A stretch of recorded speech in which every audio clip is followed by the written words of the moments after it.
जब से होश संभाला है भाभी के हाथ का खाना ही याद है मुझे। मैं बहुत छोटा था जब माँ गुजर गई थी। हम दोनों भाइयों की उम्र में बहुत ही ज्यादा अंतर था।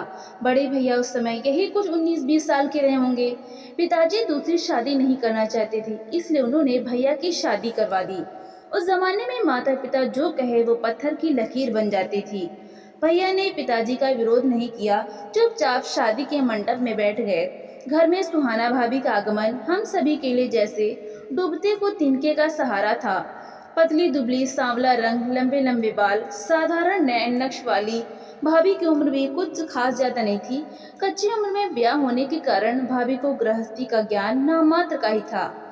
जब भी भाभी खाना बनाती तो कभी सब्जी जल जाती तो कभी रोटी। आए दिन भाभी से रसोई में कुछ न कुछ गड़बड़ हो ही जाती थी। भाभी को खाना बनाने की सीख पिताजी से मिली थी। शुरू शुरू में भाभी को तो रोटी बनानी तक नहीं आती थी। कई बार कोशिश करने के बाद भी भाभी से रोटी गोल नहीं बन पाती। जब पिताजी भाभी की रोनी सूरत देखते तो कहते कोई बात नहीं, रोटी तो रोटी होती है, गोल हो या आड़ी तिरछी, पेट भरने से मतलब है। धीरे धीरे गुजरते समय के साथ भाभी के हाथ के खाने की हमें आदत सी पड़ गई थी।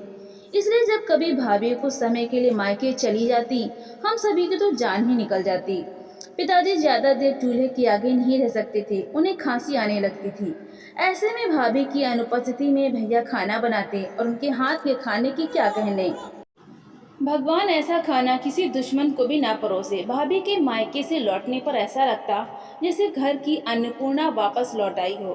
फिर तो भगवान से यही प्रार्थना करता कि हे भगवान, भाभी को मायके मत जाने देना। दिन बीते थे, देर कहाँ लगती है।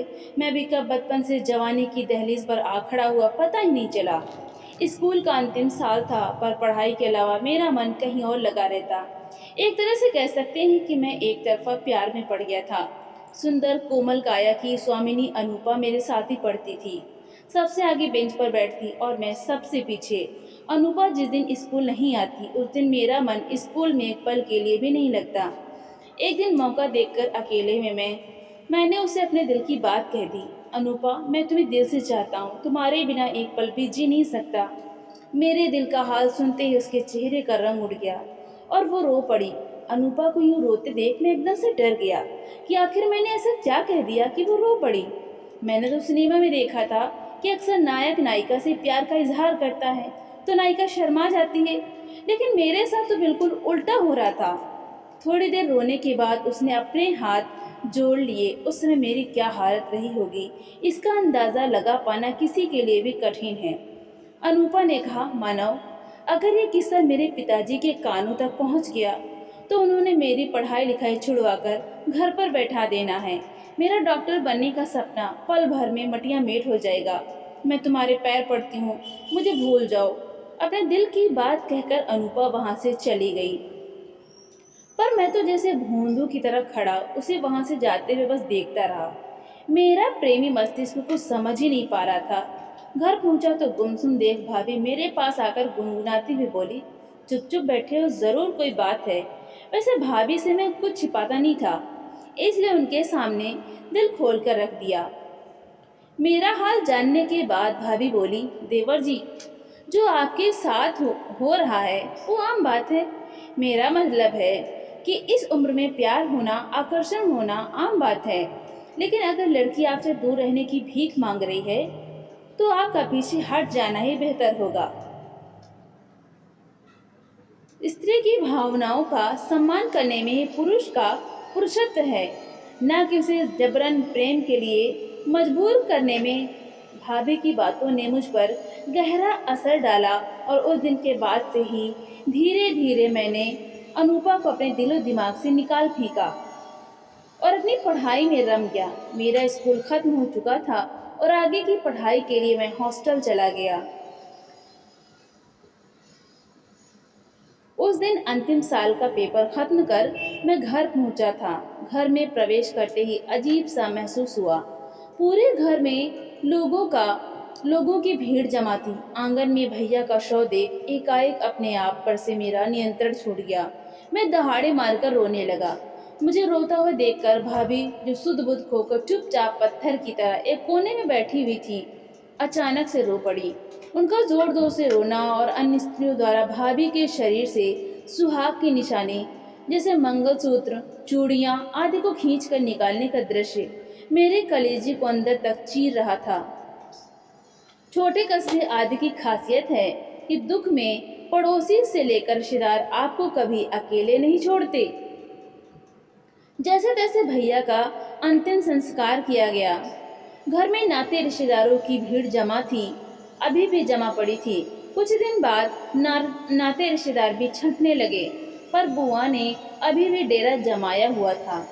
एक रात बुआ पिताजी से बोली, भैया, हंसती मुस्कुराती बहू एकदम से कैसे शांत पड़ गई है। मुझसे तो उसका यह हाल देखा नहीं जाता। छोटा मुंह बड़ी बात, मेरी मानो तो सुहाना का पुनर्विवाह कर दो।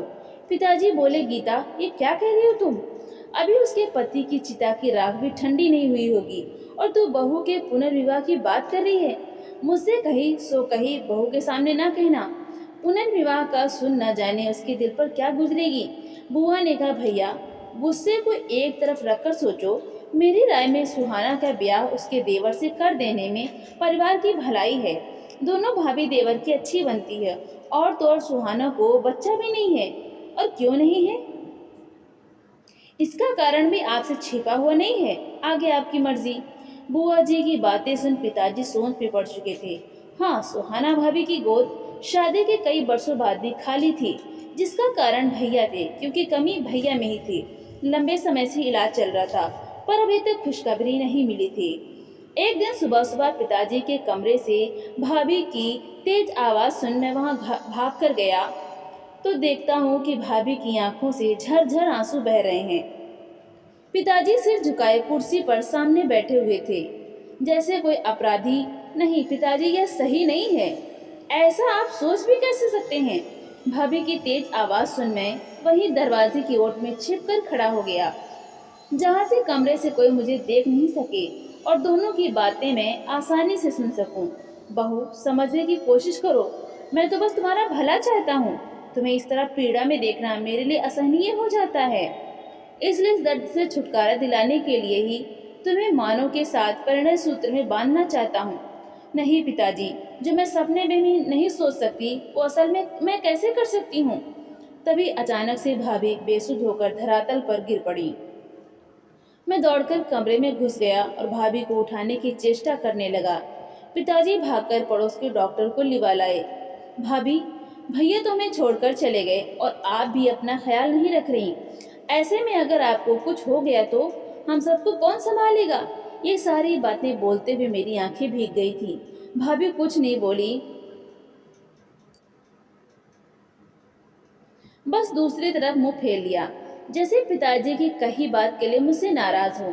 थोड़ी देर बाद डॉक्टर ने जो कुछ भी भाभी के स्वास्थ्य के विषय में बताया, वो सुन मेरे चेहरे पर मुस्कान खिल गई। क्या सच में बहू से उम्मीद है? बोलते हुए पिताजी को क्या सच में बहू उम्मीद से है? बोलते हुए पिताजी को डॉक्टर की बात पर विश्वास नहीं हो रहा था। हाँ पिताजी, डॉक्टर ने तो यही कहा है कि भाभी गर्भ से है। हो सकता है भैया का इलाज सफल रहा हो। और क्या मानो, मुझे ऐसा लग रहा है जैसे भाभी के माध्यम से भैया की वापसी होने को है। आज भैया होते तो कितने खुश होते। खुशी से याद आया, हमने भाभी को यह खुशी अभी तक बताई ही नहीं। मैं अभी भाभी को बता कर आता हूँ। भाभी ने जैसे ही सुना कि वो माँ बनने वाली हैं, खुशी के मारे उनकी आंखें छलछला आईं। पति को याद कर सिसक उठी। भाभी बस अब और रोना। भाभी बस अब और मत रोना, नहीं तो आने वाले मेहमान पर अच्छा असर नहीं पड़ेगा। देवर जी, मैं क्या करूं? जिस खुशखबरी को सुनने के लिए मेरे कान तरस गए थे वो मिली भी तो ऐसे समय पर। मैं तो समझ ही नहीं पा रही कि हंसूं या रोऊं। भाग्य के आगे किसकी चलती है? भाभी, जो होना होता है वही होता है। जाने वाले का अफसोस करने से बेहतर है आने वाले के स्वागत की तैयारी की जाए। भाभी की ओर देखते हुए मैं बोला। मेरी बातें सुन भाभी शून्य में निहारती रहीं। रात्रि में मेरी आंखों से नींद भी न जाने कहाँ खो गई थी। मैं बहुत बेचैनी महसूस कर रहा था। यह सोच सोच कर परेशान हो रहा था कि कैसा दुर्भाग्य है, होने वाले बच्चे के सिर पर पिता का साया नहीं होगा। इस क्षण मैं भाभी का हाथ थाम लेना चाहता था ताकि बच्चे का पिता बन सकूं। लेकिन अगले ही पल मैंने इस बात को अपने मन से निकाल कर फेंक दिया, क्योंकि मैं भाभी को बहुत आदर सम्मान की नज़र से देखता था। ऐसे में जीवन संगिनी के नज़रिए से देखना मेरे लिए बहुत मुश्किल होता। भले ही मैं भाभी का हाथ नहीं थाम सकता था, पर एक पिता की तरह होने वाले बच्चे को प्यार तो दे ही सकता था। इसलिए मैंने निश्चय किया कि चाहे कुछ भी हो जाए, मैं पिता की तरह होने वाले बच्चे की देखभाल करूंगा। भाभी गर्भ से है, यह बात धीरे धीरे पूरे गांव में फैल चुकी थी। हर ओर यही चर्चा थी कि सुहाना के गर्भ में उसके पति के अंश ने कदम रखा है। लेकिन भाभी कभी कभी बहुत ज्यादा ही उदास हो जाती थी। भैया की तस्वीर की ओर घंटों देखती रहती थी। भाभी का 5वां महीना चल रहा था।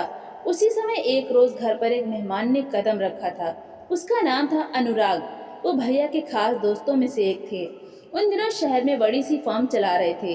अनुराग भैया से मैं एक बार मिला था। ऊंचा कद, गोरा रंग, भरा पूरा शरीर, बेहद आकर्षक व्यक्तित्व था। शायद वह भी अपने दोस्त को खोने के नाम की बारिश में भीगने से खुद को नहीं रोक पाए थे।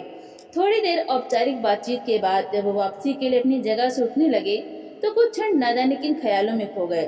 फिर जाते जाते बड़ी आत्मीयता से भाभी की ओर देखकर बोले, सुहाना, भाभी अपना और होने वाले बच्चे का ख्याल रखिएगा। अगर कोई भी जरूरत हो तो बेझिझक याद करिएगा, मैं हाजिर हो जाऊंगा। अनुराग की बात सुन भाभी ने कोई प्रतिक्रिया नहीं दी। उनके चेहरे पर एक अजीब सा भाव उभर आया था जिसे समझना कठिन था।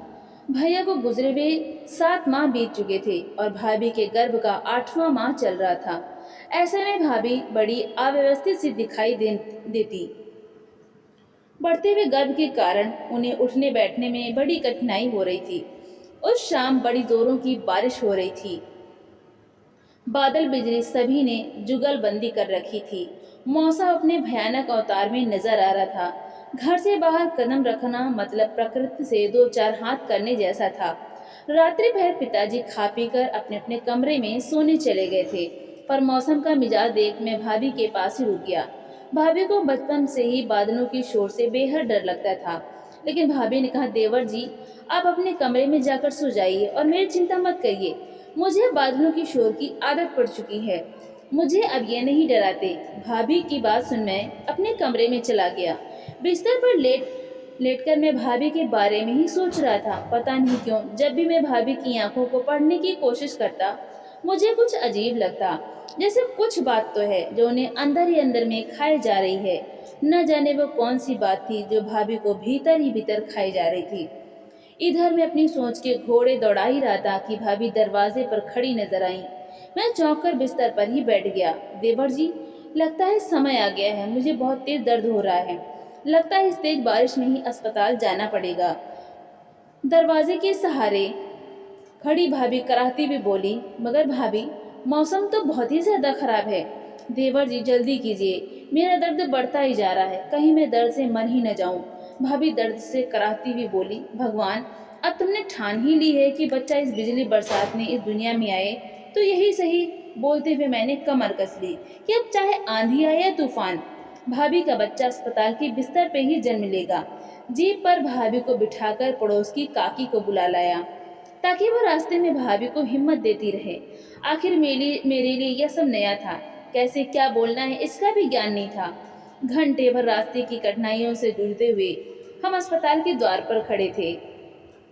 भाभी का बहुत ही बुरा हाल था। वो पसीने से लथपथ, दर्द से बुरी तरह छटपटा रही थी। सुबह के 5 बजे थे। मेरी आंखें नींद से बोझिल हो रही थी कि तभी नर्स ने मुझे झकझोर कर उठाया। बधाई हो, लड़का हुआ है। मेरी खुशी का ठिकाना नहीं था। मैंने झट से हाथ बढ़ाकर बच्चे को गोद में ले लिया और नर्स के हाथ में एक छोटा सिक्का थमा दिया। वो मुस्कुराती हुई वहां से चली गई। बच्चा इतना छोटा और इतना कोमल था कि उसे अपनी गोद में थामने में भी बड़ा डर लग रहा था कि कहीं मैं गिरा न दूं। भाभी ने बच्चे को अभी तक देखा नहीं था। वो अत्यधिक थकान के कारण सो रही थी। ऐसे में मैं मुन्ने को गोद में थामे उनके बिस्तर के पास बैठ गया। मैं मुन्ने को गोद में चिपकाए बैठा हुआ था कि तभी मेरी नजर दरवाजे के बाहर से गुजरते हुए डॉक्टर राय पर पड़ी। भैया के मुंह से सुना था कि डॉक्टर राय से ही उनका इलाज चल रहा था। मैं उन्हें धन्यवाद देने के इरादे से उनके पीछे चल दिया। डॉक्टर राय हमारे दूर के रिश्ते में थे। ऐसे में भैया के गुजरने के बाद उन्हें नहीं मालूम था कि उनका इलाज सफल रहा। राय सर, कैसे हैं आप? देखिए, आपकी दवाइयों का चमत्कार है कि सुहाना भाभी माँ बन गई। मैंने मुन्ने का चेहरा दिखाते हुए ही कहा था कि डॉक्टर राय के चेहरे पर आश्चर्य के भाव उभर आए और फिर गहरी सांस लेकर बोले, मानव, मुझे कहना तो नहीं चाहिए पर बताना मेरा फर्ज है कि तुम्हारे भैया की कमी का इलाज कभी संभव था ही नहीं। अर्थात वे जन्म में पिता नहीं बन सकते थे। हाँ, अगर कोई चमत्कार हुआ भी है तो वो मैंने नहीं किया। खैर, जो भी हो, तुम्हें चाचा बनने की बहुत बहुत बधाई। डॉक्टर राय की बात सुनकर ऐसा लगा डॉक्टर राय की बात सुन झटका सा लगा। मुश्किल से हाथ आई खुशी पल भर में हाथों से फिसल गई। ऐसा है तो भाभी ने हमें और सबसे बढ़कर भैया को बहुत बड़ा धोखा दिया है। मैं बता नहीं सकता कि उस क्षण मेरे अंदर कैसी हलचल मची हुई थी। एक और गोद में नन्हा बालक था जो बेफिक्र होकर सो रहा था, जिसे कुछ भी नहीं पता था, और दूसरी ओर मैं था जिसकी आंखों से नींद चैन उड़ चुका था। अगर ये बच्चा सुरेंद्र भैया का नहीं है तो फिर किसका है और कौन है इसका पिता? मुझे भाभी से बात करनी होगी। अस्पताल से छुट्टी मिल गई थी। भाभी और बच्चा दोनों ठीक ठाक घर आ गए थे। पिताजी पोते को देख फूले नहीं समा रहे थे, लेकिन मेरे चेहरे पर खुशी का नामो निशान नहीं था। मेरा सिर दर्द से फटा जा रहा था। भाभी की डिलीवरी की बात सुन बुआ जी कुछ दिनों के लिए आई हुई थी। शाम को यूं ही बगीचे में मैं बैठा था कि पिताजी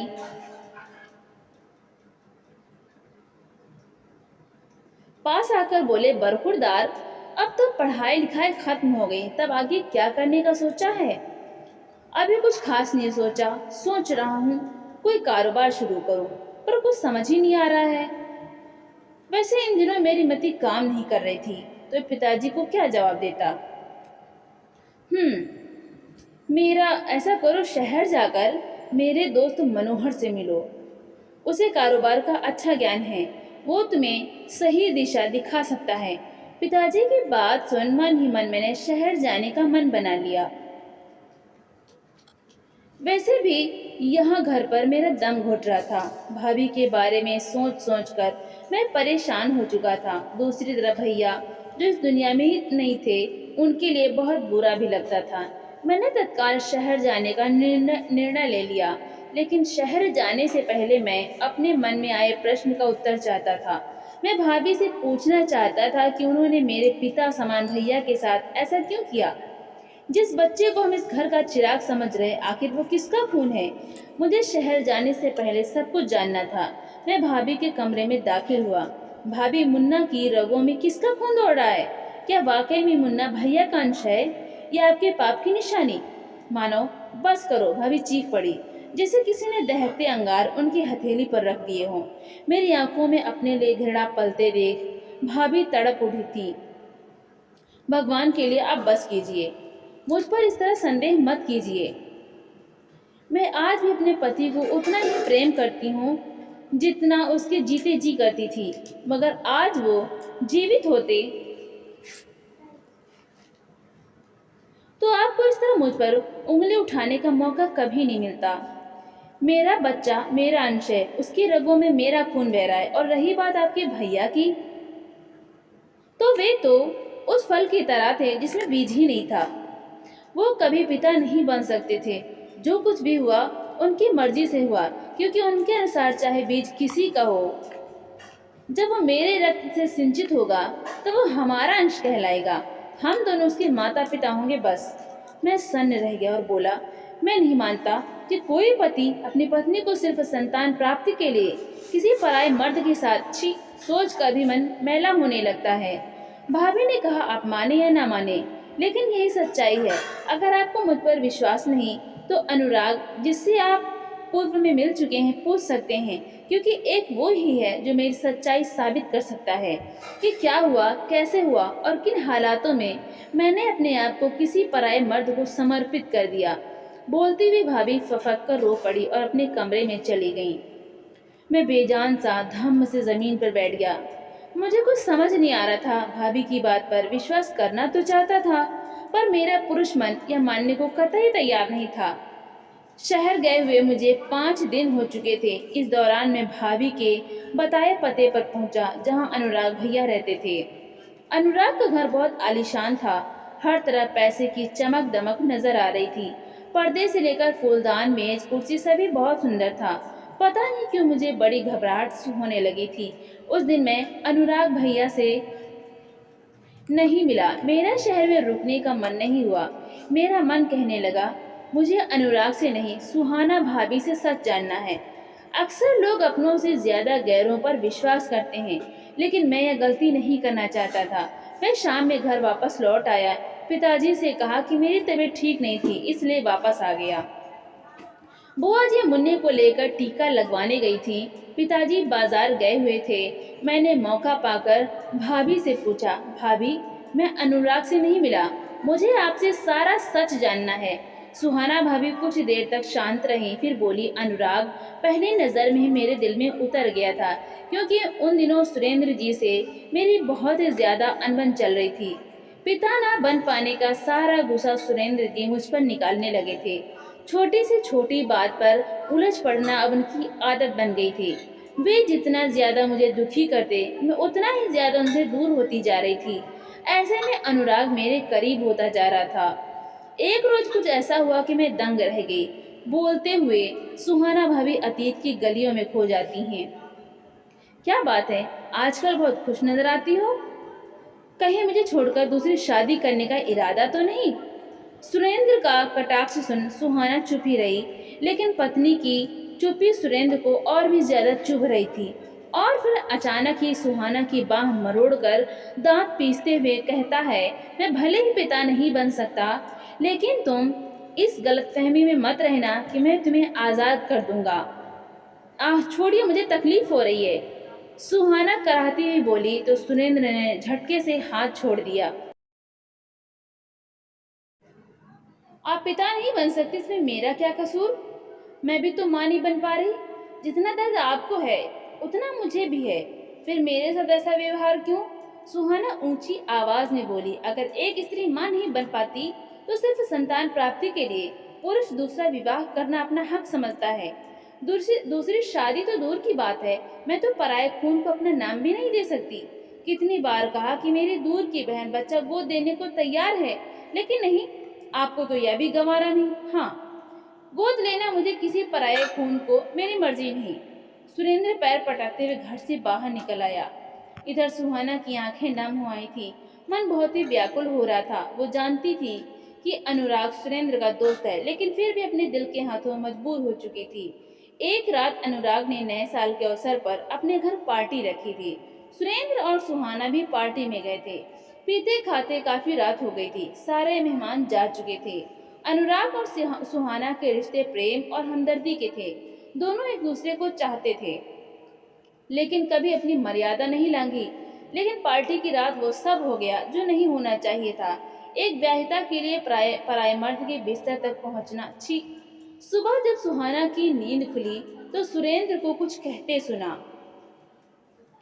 अनुराग यार, तेरी वजह से आज मैं अपने मकसद में कामयाब रहा। अगर मैं सीधे सीधे सुहाना को ऐसा करने को कहता तो शायद वो कभी नहीं मानती, लेकिन तुम्हारे चक्कर में फंसकर उसने वो किया जो करवाने के लिए मैं उसे कभी राजी कर ही नहीं सकता था।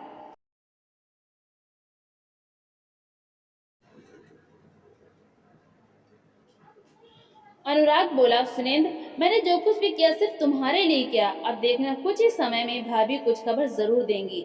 बोलते हुए अनुराग की आंखें नम हो गईं। सुहाना एक बड़े संयंत्र का शिकार हुई थी और उसे इसकी भनक भी नहीं थी। सुहाना का सर चकरा रहा था। वो उन बातों का मतलब समझ ही नहीं पाई, क्योंकि उसको शरबत के साथ कुछ नशीली दवा दी गई थी। उस रात के बाद अनुराग सुहाना से दोबारा नहीं मिला। सुहाना मिलना चाहती थी, लेकिन अनुराग ने इनकार कर दिया। एक दिन सुरेंद्र की सड़क हादसे में मौत हो गई और उसके बाद बहुत कुछ बदल गया। सुरेंद्र के जाने के बाद सुहाना को अपना जीवन व्यर्थ सा लगने लगा था और ऐसे में जब मालूम हुआ कि वो गर्भ से है, तब उसे समझते देर नहीं लगी कि गर्भ में ठहरा बच्चा हो न हो अनुराग का ही है। कई बार मन किया कि मैं अपनी जान ले लूं, लेकिन फिर हम इस बच्चे के बारे में सोचती। भले ये अनुराग का अंश है, लेकिन इसे मैंने अपने रक्त से सिंचित किया है। कहते हुए भाभी ने गहरी सांस ली। लगता था लंबे अरसे बाद मन पर रखा कोई बहुत भारी भारी बोझ उतार फेंका हो। भाभी, आपने मुझे बताया भी नहीं। आपने मुझे इतना पराया कैसे कर दिया? हो सकता है कि हम मिलकर कुछ हल निकाल सकते थे। मैं बहुत दया भाव के लिए बोला। क्या कहती कि मैं शादीशुदा होकर भी किसी पराये मर्द के प्यार में पड़ गई थी? आखिर गलती तो मेरी भी थी। अगर मैं अंदर से मजबूत होती और अनुराग के इरादे पहचान पाती तो ये सब होता ही नहीं। भाभी, आप स्वयं को दोषी ठहराना बंद कीजिए। इससे कुछ बदल तो नहीं जाएगा। वो समय ही ऐसा था जिसके फेर में पड़कर आप परिस्थितियों में फंस गई थी। आपकी जगह कोई और औरत भी होती तो शायद वो भी इस चक्रव्यूह से नहीं बच पाती जो आपके लिए बिछाया गया था। खैर, जो हुआ सो हुआ, लेकिन अब मैं आपको और मुन्ने को अकेला नहीं छोड़ सकता। सुहाना भाभी बोली, देवर जी, मैं आपके लायक नहीं थी, इसलिए मैंने इस शादी का प्रस्ताव पहले ही ठुकरा दिया था। मैंने कहा, अपने लिए ना सही मुन्ने के लिए इस शादी को अपनी स्वीकृति दे दो। आप ही सोचो, कल को मैं किसी और से शादी करता हूँ तो बाद में आपका और मुन्ने का ध्यान कौन रखेगा? मैंने पिताजी से और बुआ से बात की है कि मैं सुहाना भाभी और बच्चे को अपनाना चाहता हूँ। मैंने सुहाना भाभी को बहुत समझाया, तब जाकर वो इस शादी के लिए तैयार हुई। 2 साल बाद एक चिट्ठी आई। भेजने वाले का नाम अनुराग लिखा था। उसने सुहाना से माफी मांगी और कहा था कि मैं सचमुच तुमसे प्यार करने लगा था, लेकिन सुरेंद्र के कहने पर जो पाप मैंने किया था उसने मुझे खुद की नजरों में गिरा दिया। मैं तुम्हारा सामना नहीं कर सकता था, इसलिए मैं विदेश जाकर सेटल हो गया हूँ। आशा करता हूँ तुम भी अपने जीवन में खुश होगी। मैंने वो चिट्ठी पढ़ी और उसे फाड़कर फेंक दी, क्योंकि आज सुहाना मेरे और मेरे 2 बच्चों के साथ बहुत खुश थी। मैं नहीं चाहता कि सुहाना अपने अतीत को याद करके दुखी हो। जीवन आगे बढ़ने का नाम है। तो आज की कहानी में बस इतना ही। धन्यवाद।